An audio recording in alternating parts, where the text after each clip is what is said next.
Mesdames et messieurs, bonsoir. Merci de nous choisir pour vous informer. Bienvenue dans cette grande édition. La responsabilité des journalistes dans le traitement de l'information, c'est cet appel qu'a lancé le président de la République ce vendredi à l'endroit des hommes de médias. Une rencontre avec les journalistes initiée en prélude à l'arrivée prochaine du roi marocain Mohamed VI à Conakry. Professeur Alpha Condé promet désormais de faire plus de communication autour de ces activités. Le compte rendu est signé Aïssata Foufane. Poignée de main, sourire aux lèvres, c'est désormais une nouvelle page qui s'annonce dans les relations entre le président de la République et la presse guinéenne. Dans son allocution, le conseiller personnel du chef de l'État a rappelé l'historique des liens qui existent entre ces deux entités. Cette presse, Monsieur le Président, est la vôtre. Dans la mesure où vous accompagnez, dans la mesure où chacun d'entre ces acteurs est connu de vous et reconnu dans son effort pour l'avènement de cette presse libre et démocratique. Je voudrais même dire que les critiques, parfois, qui vous arrivent de faire l'encontre de la presse, est le témoignage de l'affection que vous nous portez. Car on dit qui aime bien, châtie bien. Sur cet adage, professeur Alpha Condé a évoqué les reproches qu'il fait souvent, d'une part à la presse sur la responsabilité dans le traitement de l'information et à ses cadres, d'autre part pour l'insuffisance de communication au niveau des ministères. Un manque à gagner qu'il compte corriger. Il y a des efforts des deux côtés, parce que pour que la presse puisse bien communiquer, il faut qu'elle soit bien informée. Ce qui veut dire qu'il faut que les ministres communiquent correctement. C'est pourquoi j'ai pris du bout comme conseiller personnel pour essayer d'améliorer la communication du gouvernement et les rapports avec la presse, parce que très souvent des désaccords sont basés sur le malentendu. Par ailleurs, le chef de l'État propose un pacte de soutien aux médias pour que ceci soit une presse d'information et d'éducation. Moi, je suis prêt à faire un pacte avec vous, à vous accompagner. Mais vous aussi, vous vous engagez à avoir une presse d'information et d'éducation. Alors, comme j'ai fait avec les paysans, avec les orpailleurs à Kanka, si vous voulez, on peut faire aussi, c'est pas une journée de la presse. Une nouvelle qui augure, selon des témoignages, une perspective d'ouverture entre la présidence et les médias locaux. Et justement, cette annonce du chef d'État d'accompagner la presse rejoint nombre de professionnels des médias, certes, mais certains émettent tout de même des réserves sur le comportement peu orthodoxe des journalistes non professionnels à relever le défi d'être une presse d'information et d'éducation. Écoutez Sekouba Savané et Souel Hazard, patron de presse. Si aujourd'hui, grâce à ce cocktail, les deux parties se sont fait face, et à cette occasion, Monsieur le chef de l'État a proposé un pacte entre la presse et l'exécutif, dont il est le numéro 1. Je pense que c'est un grand jour. Et je pense que toutes les deux parties doivent exploiter cette initiative, d'autant plus qu'elles en ont toutes besoin. Est-ce que la presse nationale, vu le niveau de certains de nos journalistes et vu aussi leur mentalité de journalistes alimentaires, vont tenir la route? En tout cas, le président s'est engagé à ce que toute l'information sorte, et d'ailleurs il y a intérêt, puisqu'il réalise des choses, bon, il y a toujours des choses bonnes, des choses mauvaises, dans l'être humain c'est comme ça, on n'est pas parfait, mais au moins qu'on est prêt toujours à critiquer tout ce qui est mauvais, mais au moins qu'on soit assez subtil pour dire ce qui est bien et puis de le mettre en valeur. L'inclusion sociale des jeunes pour promouvoir le développement local est une préoccupation du ministère de la Jeunesse. C'est dans ce cadre qu'une formation se tient actuellement à Conakry. La réunion regroupe des animateurs socio-éducatifs et des représentants des radios rurales. Le thème retenu est le mandat, le cycle de programmation de l'UNICEF et les pratiques familiales essentielles. Alcine Diallo nous fait le point. Ils sont plus de 150 jeunes des 5 communes de Conakry à prendre part à cette autre formation initiée par le département de la jeunesse avec son partenaire UNICEF. Pendant ces 48 heures d'échange, ces participants, des jeunes considérés comme leviers et impulseurs de développement local, devront être des acteurs responsables de l'émergence de leur localité. L'objectif, si vous voulez, c'est de permettre l'inclusion sociale des jeunes. C'est de préparer les jeunes à promouvoir les pratiques familiales essentielles, à promouvoir la plateforme de dialogue social qu'est Europort, qui est une plateforme qui leur est offerte pour qu'ils puissent s'exprimer, pour qu'ils puissent participer au dialogue social sur les questions qui les concernent, qu'ils puissent participer à la prise de décision, et pour qu'ils puissent promouvoir le changement social au sein de nos communautés, le changement social durable. Donc nous sommes en train de les préparer à cela, de les outiller. Jeunes en action, c'est le slogan de cette activité. Et pour cette jeunesse longtemps mise à l'écart, cette formation est un plus dans son évolution sociale. Ça a été super quand même et on a beaucoup appris et nous allons faire beaucoup de choses avec eux. Nous allons faire des activités, des théâtres et tout pour passer l'information, surtout au niveau de la santé, la nutrition. Nous comptons beaucoup nous baser là-dessus. Nous voulons surtout être des acteurs de développement de la nation. Donc cela ne peut pas se faire sans que nous ayons des b.a.-ba par rapport à ce que nous devons faire pour la nation. Déjà nous sommes une ressource, il faut le reconnaître, une ressource humaine, mais qui doit être perfectionnée du jour au lendemain. Le directeur national adjoint de la jeunesse a, au nom du ministre Moustapha Naïté, invité cette couche à être davantage proactive pour le développement de la Guinée. Le premier conseil, c'est de faire appel à leur sens de responsabilité. Il faut qu'à travers ce programme, ils se sentent désormais être des responsables auxquels on a confié une parcelle dans le développement de la Guinée, dans le développement de la Guinée à travers les collectivités.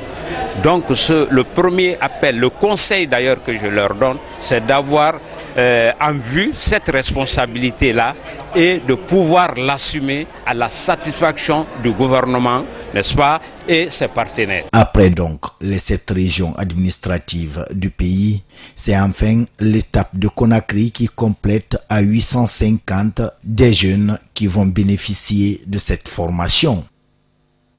La coalition des élèves et étudiants de Guinée appelle l'État à prendre des dispositions pour la reprise des cours lundi prochain. La CEGI menace d'organiser une marche pacifique pour dénoncer ce qu'elle considère comme une volonté des autorités de détruire le système éducatif national.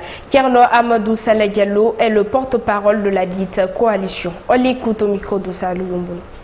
Déclaration de la CEGI.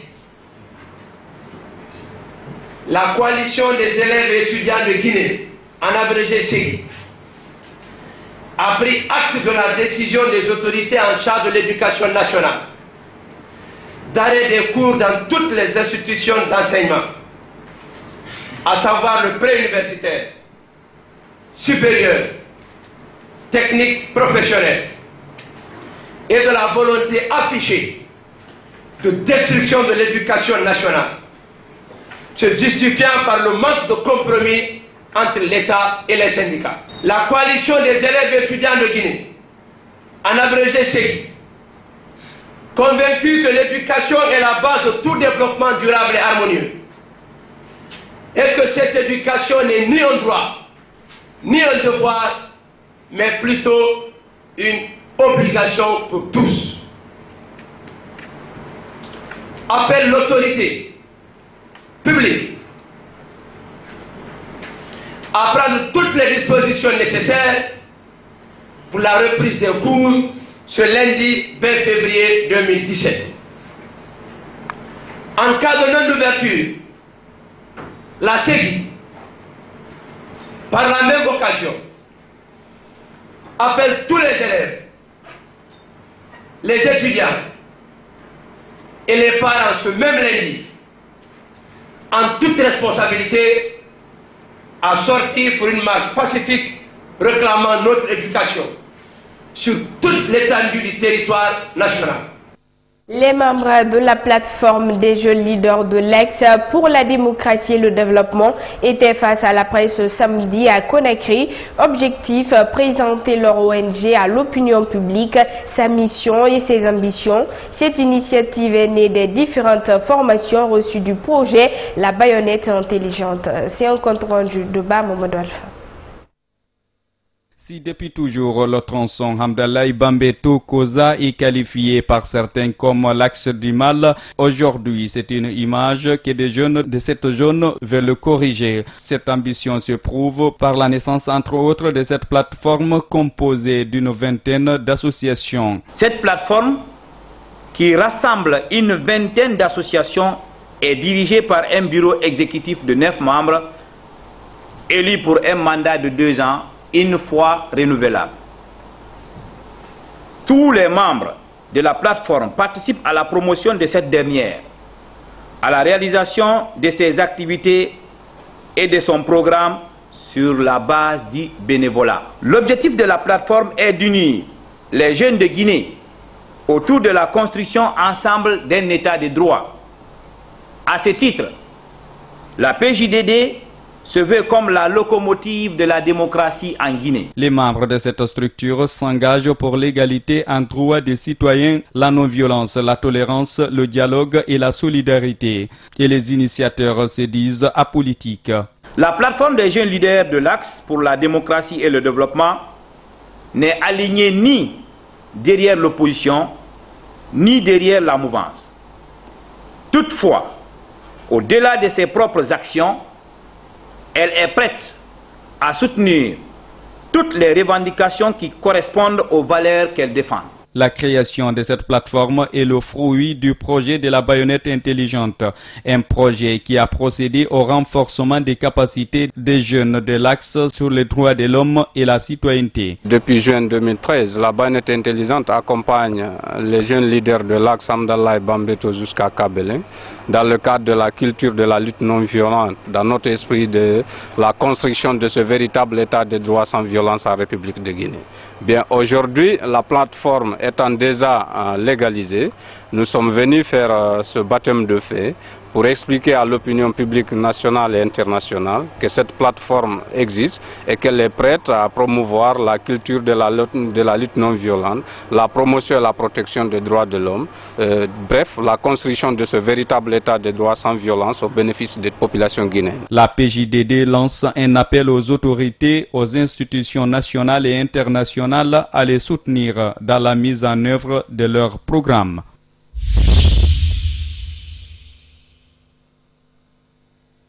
La politique en France, la candidature Macron, l'ancien Premier ministre réuni aujourd'hui ses soutiens par un meeting apportant à Toulon. Emmanuel Macron connaît une phase délicate dans sa campagne depuis ses propos sur la colonisation en Algérie qu'il a qualifié de crime contre l'humanité et ses propos sur le mariage pour tous. Regardez. Emmanuel Macron tente de prendre de la hauteur. Ce matin, en visite dans une caserne de pompiers, il est une nouvelle fois revenu sur ses propos polémiques sur la colonisation et vise sa principale adversaire à la présidentielle, Marine Le Pen. Il y a dans notre société d'abord des blessures qui sont là, donc il faut les considérer, leur parler. J'aurai un mot tout à l'heure à Toulon sur ce sujet. Et après, il y a des manipulations politiques de gens qui font de la politique, le Front National. Justement, hier à Carpentras, sur les terres du Front National, Emmanuel Macron a été interpellé par des membres de la communauté Pieds Noirs, un électorat plutôt à droite choqué par les mots du candidat. Vous ne connaissez pas l'histoire de France. Mais je connais l'histoire de France. Je suis sensible, c'est pour ça que je viens vous voir. Non mais c'est bien, c'est bien. Ce qui vous touche. C'est bien mais ça fait mal. Vous nous tuez une deuxième fois quoi. Non, ne dites pas ça. Vous nous accusez de choses que nous n'avons pas faites. Le rôle d'un président de la République, c'est de réunir la majorité des Français. Et là, vous avez perdu la majorité des Pieds Noirs. Mais dans la même semaine, Emmanuel Macron a aussi déboussolé son électorat de gauche lorsqu'il s'en est pris au mariage pour tous. Lui, qui se revendique du discours et de droite et de gauche, a brouillé les cartes. Sa faiblesse, c'est qu'aujourd'hui, quand on interroge des électeurs, ils disent on aime bien Emmanuel Macron parce qu'il est dynamique, mais on a du mal à savoir quel est son propos politique véritable. En légère baisse dans les sondages, Emmanuel Macron doit désormais recentrer sa campagne sur ses propositions pour faire la différence. La présidente du Front National refute les révélations de Mediapart et de Marianne. Les deux médias affirmaient que Marine Le Pen avait reconnu devant les enquêteurs européens avoir fictivement salarié son garde du corps. Suivez. Marine Le Pen nie en bloc. Elle nie avoir reconnu l'emploi fictif de son garde du corps. Dans l'extrait du rapport de l'organisme antifraude de l'Union européenne, rendu public jeudi, Marine Le Pen a reconnu d'une part que les bulletins de salaire établis sur la période d'octobre à décembre 2011 pour un montant de 41 554 € n'ont jamais été payés aux bénéficiaires indiqués, Thierry Légier, et que d'autre part, elle n'avait pas employé M. Légier pendant ces 3 mois. Mais cette dépêche AFP est un mensonge éhonté. Je n'ai jamais reconnu quoi que ce soit d'ailleurs devant des enquêteurs que je n'ai jamais vu. Je vous signale, voilà. Mais il n'y a évidemment absolument rien de fictif, ni d'emploi fictif, ni rien de tout cela dans ce dossier. L'hebdomadaire Marianne et le site Mediapart révèlent les grandes lignes de ce rapport. Une vingtaine d'assistants d'eurodéputés du Front National sont soupçonnés d'emploi fictif. En juillet dernier, le rapport final de l'enquête ouverte le 27 juin 2014 par l'OLAF est posé sur le bureau des juges. C'est sur la base de ce rapport que le Parlement européen engage une procédure de recouvrement contre Marine Le Pen. 2 personnes sont directement soupçonnées d'emploi fictif, Thierry Légier et Catherine Griset. Thierry Légier assure la garde rapprochée de Marine Le Pen depuis son élection à la tête du FN en janvier 2011. Il gagnait alors 7 237 € net par mois.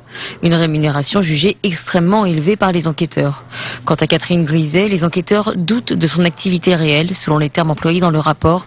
Elle a été embauchée comme assistante accréditée au Parlement européen du 1er décembre 2010 au 15 février 2016. Problème, elle aurait toujours résidé dans les environs de Paris et n'aurait jamais eu de ligne téléphonique belge. La justice doit encore faire le tri dans les faits susceptibles de faire l'objet de poursuites ou non. D'ici là, la présidente du Front National a jusqu'au 28 février pour rembourser les 41 554 € que réclame toujours le Parlement européen pour l'embauche de Thierry Légier. Un soutien sans participation, voilà la formule qui permet à la gauche portugaise de diriger le pays depuis novembre 2015. En visite à Lisbonne, Benoît Hamon dit vouloir s'inspirer de l'expérience portugaise. Regardez. Le choix de la destination n'est pas anodin. Au Portugal, Benoît Hamon est venu observer un exemple d'union réussie à l'heure où il espère opérer un rassemblement des gauches avec Yannick Jadot et Jean-Luc Mélenchon. Le gouvernement socialiste portugais a le soutien d'une majorité parlementaire composée de communistes, d'écologistes et de membres de la gauche radicale. Les gauches ne sont pas irréconciliables, même quand elles sont différentes. Et évidemment, cette expérience portugaise est assez parlante à mes yeux, pour moi, comme socialiste français qui aspire à bâtir l'unité et le rassemblement des forces de gauche en France. Autre source d'inspiration que le candidat socialiste devrait trouver au Portugal, la légalisation du cannabis, dont l'usage est décriminalisé dans le pays depuis 2001. Point d'orgue du déplacement, le député des Yvelines s'entretiendra cet après-midi avec le Premier ministre Costa au siège du Parti socialiste. Côté Alliance, le candidat du PS a appelé hier après-midi Jean-Luc Mélenchon, un appel attendu depuis la victoire de Benoît Hamon à la primaire. Les deux hommes n'ont pas évoqué les 21 conditions préalables à un accord posé par le leader de la France insoumise. Ils ont toutefois conclu de se rencontrer en fin de semaine prochaine. J'ai parlé avec Jean-Luc Mélenchon, nous avons discuté pendant plusieurs minutes. Nous verrons. Nous ne voulons ni lui ni moi feuilletonner sur cet épisode. Le rassemblement de la gauche, c'est pas du théâtre. Et ce sont des choses sérieuses. Et la situation est suffisamment grave aujourd'hui avec les intentions de vote qui se portent sur Marine Le Pen pour ne pas nous livrer à je ne sais quel théâtre autour de cela. L'accord entre Benoît Hamon et Yannick Jadot semble lui sur le point de se concrétiser. Il pourrait même être officialisé dès lundi. La police malaisienne détient 4 personnes dans le cadre de l'enquête sur la mort de Kim Jong-nam, le demi-frère du dirigeant nord-coréen. Kim Jong-nam a été attaqué par 2 femmes qui lui auraient aspergé une substance toxique au visage au moment où il s'apprêtait à prendre un avion à l'aéroport de Kuala Lumpur. La Corée du Sud se demande si derrière ce décès, cet assassinat, il n'y a pas la main de Pyongyang. Suivez. C'est dans ce centre de détention que le 4e suspect arrêté par la police malaisienne est détenu. Selon la police de Kuala Lumpur, il s'agit d'un Nord-Coréen d'une 40aine d'années. Cette arrestation porte à 4 le nombre de personnes détenues, suspectées d'avoir joué un rôle dans l'assassinat lundi de Kim Jong-nam, le demi-frère de l'actuel dirigeant nord-coréen Kim Jong-un. 2 femmes et le compagnon de l'une d'entre elles ont déjà été arrêtés par les autorités malaisiennes. Sur ces images de vidéosurveillance, on distingue l'une des 2 femmes. 2 espionnes de Pyongyang selon les renseignements sud-coréens qui auraient empoisonné Kim Jong-nam en lui jetant un liquide au visage. Des échantillons du défunt sont en cours d'analyse par des experts malaisiens dans cet institut pour déterminer la substance toxique qui aurait été utilisée. Le ministre de la Santé malaisien a indiqué que cette autopsie à laquelle la Corée du Nord s'oppose pourrait durer 2 semaines. Vendredi soir, l'ambassadeur nord-coréen en Malaisie a indiqué que Pyongyang rejetterait quoi qu'il arrive les résultats de l'autopsie. Il s'agit de la première réaction officielle nord-coréenne depuis l'assassinat. Kuala Lumpur a prévenu que le corps ne serait pas remis à Pyongyang tant que les analyses ne seraient pas achevées. Kim Jong-nam fut un temps pressenti pour être l'héritier du régime avant de tomber en disgrâce. En exil depuis quelques années, il aurait écrit une lettre à son demi-frère en 2012 en le suppliant de l'épargner, lui et sa famille. Sans surprise, les médias nord-coréens ne font toujours aucune mention de l'affaire. Voilà, mesdames et messieurs, c'est ainsi que s'achève ce 20h. Merci donc à tous de l'avoir suivi. Excellente soirée. Au revoir.